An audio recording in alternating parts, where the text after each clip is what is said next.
હું અત્યારે તો સાધુ બન્યો ત્યારથી મારો એક જ પ્રયાસ છે દેવતા કે આપણા બાળ બચ્ચા જેટલા છે, જ્યારે સનાતનનો કોઈ બી આખા ભારત વર્ષની અંદર જીતને બી બાળ બચ્ચા એ બધાને આપણે એક જ વસ્તુ કે તમે એને જીનકો હશે, ઘોડિયામાં હશે ત્યારથી એને રામાયણ સંભળાવો, એને 5 ચોપાઈ સંભળાવો રોજ, મહાભારતની 5 ચોપાઈ સંભળાવો, તમે એને ગીતાજીની 5 ચોપાઈ સંભળાવો, તમે એને ગરુડ પુરાણ સંભળાવો, તમે એને માર્કંડે પુરાણ સંભળાવો.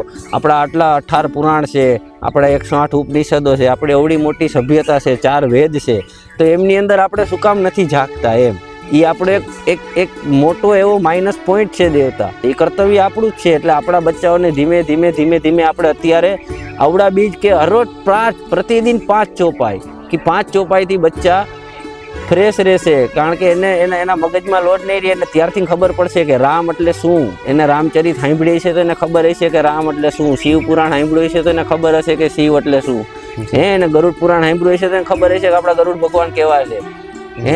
એને આવી રીતે અલગ અલગ આપણા હરેક પુરાણોથી લઈને હરેક વસ્તુ એને વચાવો તો એમને ખબર પડે કે આપણો સનાતન ધર્મ કેટલો મોટો છે, આપણે કઈ રીતે જીવતા.